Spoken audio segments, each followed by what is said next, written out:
Diya sa imong kasing-kasing nga si Jesus mao ang imong manluluwas. Si Jesus mao ang imong Ginoo. Pwede tang makaampo, magkahiusa sa mga pag-ampo para sa mga minahal sa kinabuhi ni Nong Franco, no? Na ini ang hapunon ang Dios maghatag yun og kanang Ginoo comfort ug kaligod sa ilang matag kinabuhi. Pwede nato ibayaw ang atong mga kamot mga igsoon. Asa ato itong mga kamot tungod kay sa diyang nagpataas sa atong kamot, ipangayo nato ang panalangin sa Ginoo, ang pabor sa Dios. Thank you, Lord. Father, today we humble ourselves before you, Lord. Sa pamilya Punaw, nakita niyo ang ilang mga kasing-kasing. Ginabayaw na mo sila sa mga pag-ampo. Ikan, Lord, sa wife, sa kinabot ng Lilia, sa mga anak, sa mga igsoon, sa magkakaparyantihan, mga apo Ginoo. Sigon, Lord, sa mga tag-usa na nagpalangga, nagigugma kay Nong Franco, Lord. Bati ni mo Ginoo, nakita ni mo Lord ang isang kahawang sa ilang kasing-kasing karon. Nabati ni mo Lord ang ilang kasing-kasing nga naaman sa kagunanan o any nga mga pagbati man nga usay di nila masabot. But today Lord, in the name of Jesus, we pray God for your strength. We pray Lord, ihatag ni mo ang peace mag-reign. As your word says oh God, peace I leave you.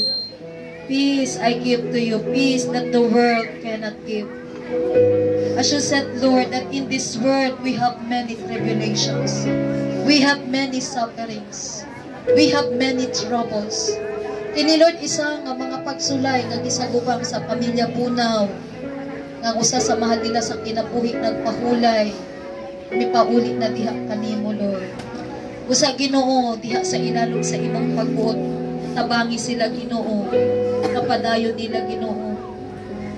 Madawat Lord ang tanan, masabtan ang tanan, ang imong mga katuyuan mahitungod sa kinabuhi.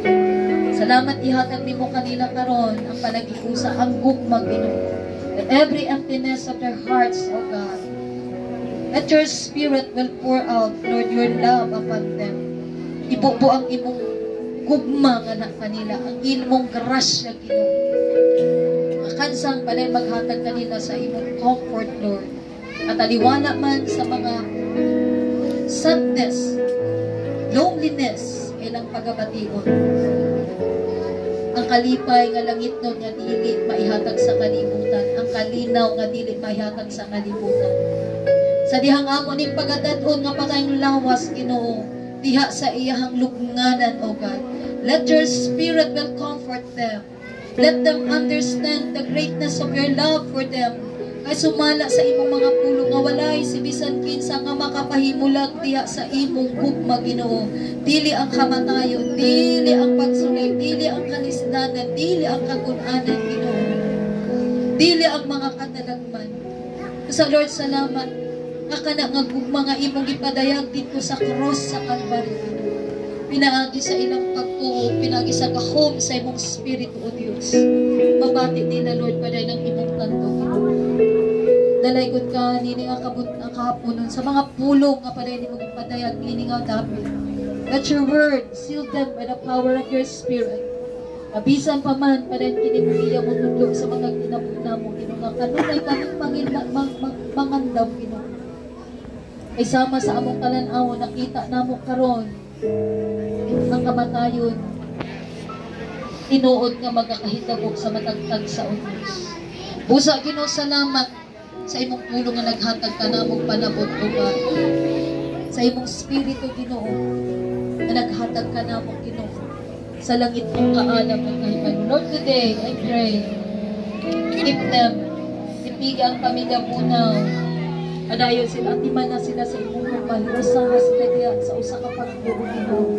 Let your grace and your mercy, O God, in the name of Jesus, paday mahimong foundation sa ilang pagtuo, Diyos. Di niya kamong punon, iulian ka na mo, Diyos, sa tanang katungkanan, himaya pasalamat sa pangalan ni Jesus. Amen. Diyos, magpapalaman.